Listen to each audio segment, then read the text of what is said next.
Por mí, cando diga. Bos días, moitas gracias por asistir. Hoxe celebramos un Consello das Mareas no cual se deu contas e existiu un debate político sobre os sucesos que viñeron acontecendo en relación ao proceso de votación. Por tanto, a toda a narración dos feitos, a la que debemos engadir unha valoración política e unha reacción para resolver toda esta circunstancia e continuar o proceso de votación. Entón, na interpretación política destes feitos é necesario lembrar a secuencia dos feitos, velos na súa globalidade, e creo que en ese sentido é relativamente sinxelo chegar a unha conclusión. Quero decir que no momento en que o Comité Electoral de Marea queda constituído, fai unha primeira petición á coordinadora para acceder ao censo, e a coordinadora le responde que este acceso ao censo se producirá no momento en que o censo este pechado día 23 de novembro ás 23:59 horas exactamente. O Comité Electoral reclama esta decisión ao Comité a Comisión de Ética e Garantías. E con esta reclamación a Comisión de Ética e Garantías acepta a resolución da Comisión de Ética e Garantías. O que non se pode aceptar é que a Comisión de Ética e Garantías é válida se nos dá a razón, pero non é válida se nos quita a razón. Por tanto, a primeira reclamación que se produce en Comisión de Ética e Garantías é a que plantexa o propio Comité Electoral, insisto, legitimando, aceptando a validez da resolución deste comité. E o que dice o Comité de Ética e Garantías é que, efectivamente, o acceso ao censo, a función de verificación e control que establece o Parlamento Plenario, ten que producirse no momento que o censo está pechado. Esa función pudo realizarse en diversas ocasións. Eu estuve reunido en 2 ocasións co Comité Electoral para facilitar ese acceso ao censo. Por tanto, nunca hubo ni o máis mínimo impedimento para que o Comité Electoral pudera realizar a función de verificación e control.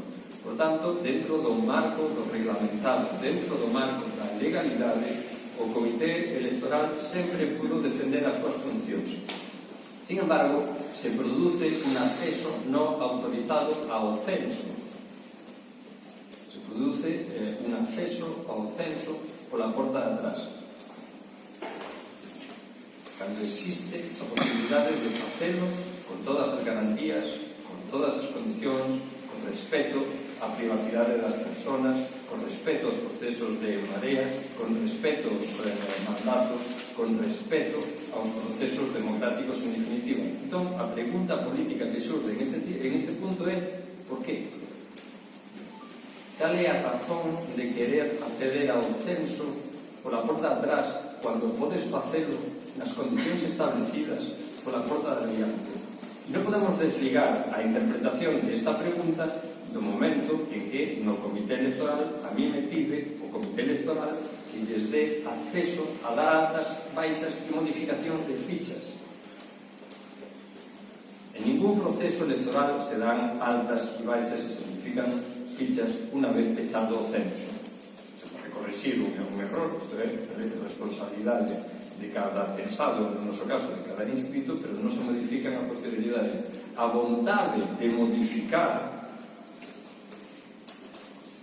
a vontade de facer trampas e o que está detrás de esa motivación para acceder ao censo. Nunca a posibilidade de exercer a verificación e control. Eu mesmo estuve nun día hasta as 2:30 da mañá en este mismo local verificando 1.200 fichas de inscritos. Por tanto, esa non é a razón, e isto é o que sembra a desconfianza na organización, esta forma de actuar ou esta intencionalidade.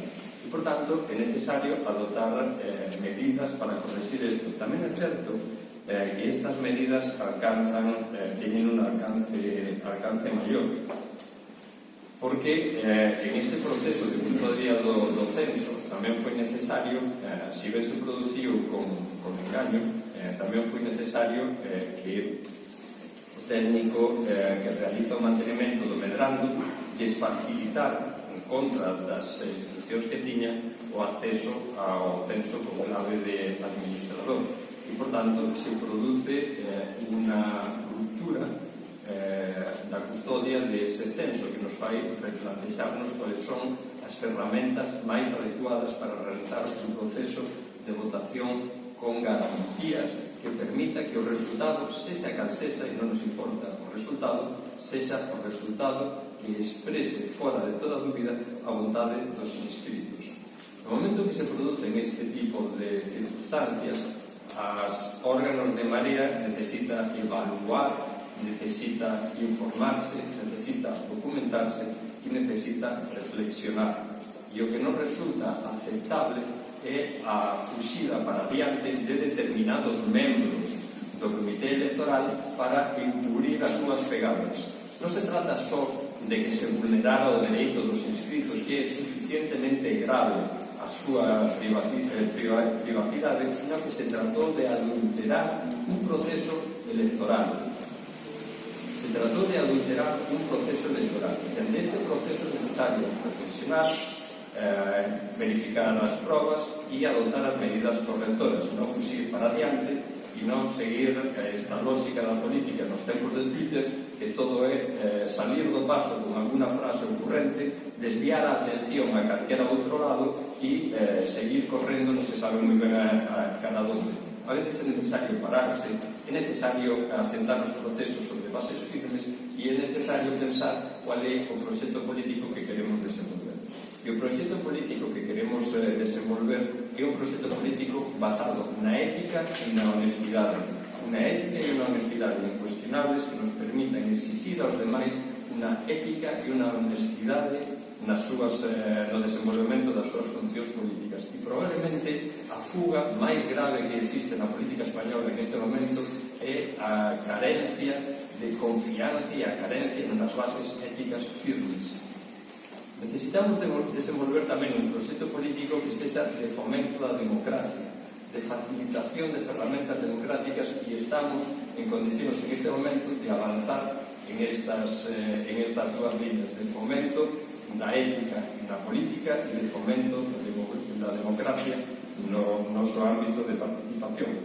Por tanto, o Consello adoptou unha serie de medidas tendentes a correxir este tipo de aspectos e a garantir un proceso de votación que será inmediato.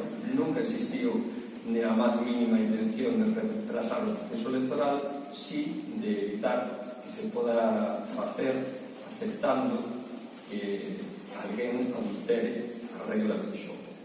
En ese sentido, o noso portavoz vai nos dar conta de cales son as medidas que adoptamos para resolver esta situación. Como explicou agora o compañero Gonzalo, os principios polos que seguiu este Consello, esta dirección política, foron tres. En primer lugar, a transparencia; en segundo lugar, a ética; e en terceiro lugar, as garantías para o restablecemento da confianza. En virtude do principio de transparencia, desde o primeiro momento comunicamos ao conxunto dos órganos e tamén ao conxunto da opinión pública cales eran os feitos graves de peso que entendíamos que concorrían xa desde o primeiro momento para alertar sobre a situación que se está producindo, e iso foi o que deu lugar a que outros órganos de Marea, non a dirección, sino nese caso a Comisión de Garantías, realizase unha paralización cautelar do procedimento hasta que se solucionasen determinadas eigas. En Marea é un espacio político que quixo, que quere ser diferente ás demais forzas políticas que operan neste momento na sociedade galega e no conxunto das sociedades que operan neste momento no Estado. Queremos ser diferentes, non queremos agochar os feitos que son complicados, os feitos que son complexos, pero pensamos que actuar de outra maneira é algo que significa o conxunto da política galega neste momento, e por tanto sempre quixemos actuar con transparencia nesa clave, precisamente, de non ocultar nada ni ao conxunto das persoas inscritas ni ao conxunto da sociedade. Transparencia, por lo tanto, como primeira guía. Como segunda guía, a guía da ética. Que facer con o coñecemento dos feitos que, en opinión dos órganos de Marea, contrariaban non solamente o espírito e a letra dos nosos principios programáticos, dos nosos valores, do noso código ético, pois actuar, non mirar para outro lado. A ética de Marea non é a ética das demais forzas políticas. Nós non encubrimos feitos ilícitos, nós non encubrimos algo que se fai mal desde o noso espacio político. Nós queremos dar exemplo. Non podemos pedir exemplo aos demais, non podemos pedir transparencia, non podemos pedir actuación limpa cando desde o espacio político de Marea non actuamos con exemplaridade. E por esa razón nós non podemos mirar para outro lado. A nosa ética, o noso compromiso cidadán, antes que políticos, somos cidadáns. Como cidadáns e cidadáns temos o deber de actuar conforme aos nosos propios principios, conforme a nosa ética, e conducirnos en todo momento desa maneira. E esa foi a razón por a cal decidimos non encubrir ningún tipo de feito que fose contrario á transparencia e á limpeza do proceso democrático. Nós non podíamos aceptar ningún tipo de amaño por detrás que supuxese que o proceso electoral non se desenvolvese con absolutas garantías. E isto non beneficia nin perxudica a ninguna candidatura, isto é beneficioso para o conxunto do espacio político, porque legitima o resultado. E iso é bom con independencia de cal seña ou cales señan os proxectos políticos que se presenten aí. E esa é a razón por a que desde Marea optamos por non mirar por outro lado, por ser consecuentes. E en terceiro lugar, a instalación de garantías que permitisen recuperar a confianza, que será non que me centra agora porque as outras duas cuestións que foron apuntadas por Gonzalo, tanto en relación á transparencia como en relación á ética. Vou dar conta agora de 6 medidas adoptadas polo Consello das Mareas que, unha vez que foron adoptadas, foron comunicadas á Comisión de Garantías con carácter previo a esta comparecencia, que buscan a finalidade de levantar os reparos que a Comisión de Garantías impuxo para o desenvolvemento ordinario do proceso de votacións que está tendo lugar neste momento no seo de Marea.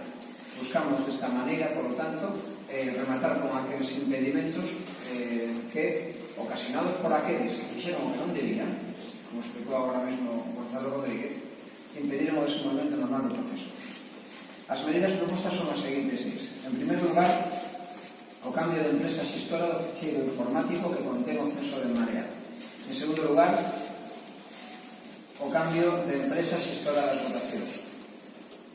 En terceiro lugar, a implementación do sistema de confirmación de voto por envío dun SMS. En cuarto lugar, a renovación das claves de acceso á plataforma no momento da votación. En quinto lugar, a contratación dun servicio de autoridade de votación externa que verifique a limpeza do proceso de votación. E, en sexto lugar, a implementación na papeleta de votación do nome completo das persoas que integran cada unha das candidaturas. Paso a facer un comentario breve sobre cada unha delas. En primer lugar, o cambio de empresa xestora do ficheiro informático que contén o censo de Marea.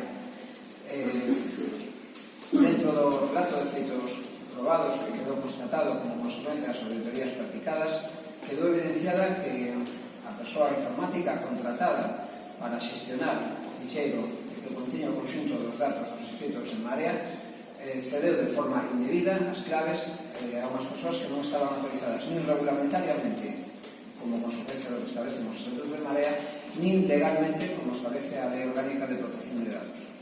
A maiores desto foi constatado tamén como consecuencia desa auditoría a copia completa dos datos censais de todas as persoas inscritas, é dicir, unha descarga completa do censo. Unha descarga completa do censo que foi verificada durante as 24 horas nas que a persoa legal da custodia dos datos protegidos non tiña acceso a eles. Unha descarga que se produciu durante a madrugada do domingo ou luns. Unha descarga que se produciu, ademais, de forma non justificada desde o punto de vista técnico nin de ningún outro, e que se produce un momento posterior ao que se entrega as claves de acceso a persoas que non estaban autorizadas nin legal nin regulamentariamente para iso. Isto para nós evidencia unha quebra absoluta de confianza na persoa que hasta ese momento tiña as funcións como contratar informático e realizar a xestión dese ficheiro, e a razón por a cal nos decidimos e acordamos neste momento cambiar de empresa xestora dese servicio. Quero incidir e quero recalcar máis a gravedade desta situación, de que a persoa contratada para xestionar o ficheiro non solamente cede as claves a terceiras persoas non autorizadas a pesar de coñecer explícitamente a sentencia non facelo por infracción de norma legal, sino ademais levar a cabo unha descarga non justificada, é dicir, unha copia, un volcado completo dos datos personais das persoas que integran o censo completo del Marea, algo que é de unha gravedade extrema e que, por lo tanto, non podíamos permitir que seguise mantendo esta persona a xestión do fichero de datos informáticos. En segundo lugar, o cambio da empresa xestora das votacións. Existían determinadas restriccións de carácter técnico coa empresa de xestión actual das votacións que nos impedían superar unha serie de reparos e impostos pola Comisión de Garantías, particularmente no relativo ao asociado de envío de determinadas mensaxes de texto para confirmación de voto e con relación á configuración da papeleta. Isto é unha razón pola cal decidimos cambiar de empresa para que a nova empresa xestora sí que poda levantar estes reparos os que agora me referirei.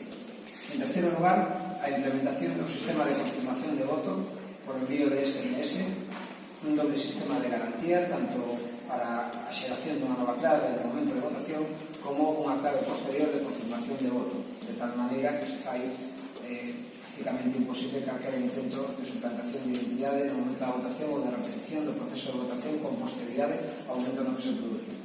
En cuarto lugar, a renovación das claves de acceso á plataforma de votación no momento no que se produce a votación, de tal maneira que calquera dúbida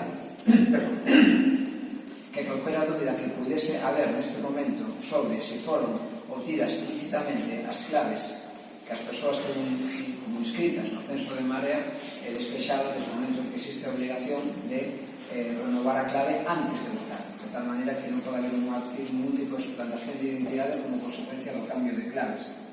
En quinto lugar, a contratación dun servicio de autoridade externa de votación que verifique en tempo real a limpeza do proceso de votación e que no mesmo momento no que remata a votación está en condicións de afirmar sobre a limpeza ou non limpeza do proceso.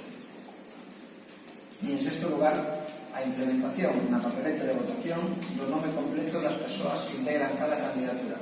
Como saben, hasta este momento non era posible que no caso das listas concorrentes se fixese un enunciado que non fose única e exclusivamente o nome da candidatura, algo que era unha anomalía en calquera sistema democrático do mundo, posto que sempre que se vota accedendo ao coñecemento dos nomes das persoas que integran a candidatura.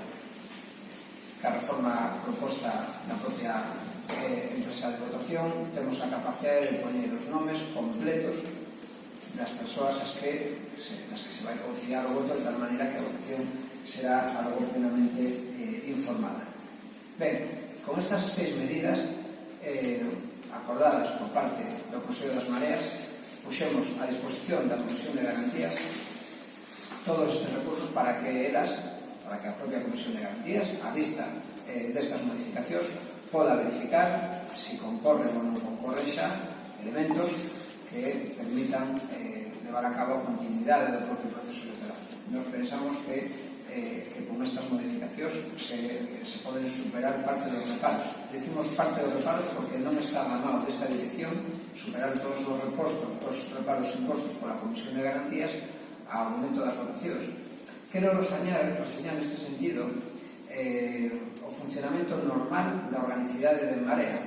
O Consello das Mareas, en exercicio pleno das súas competencias e, por tanto, da súa responsabilidade, leva con esta iniciativa a modificación daquelas cuestións que dependen do seu ámbito competencial.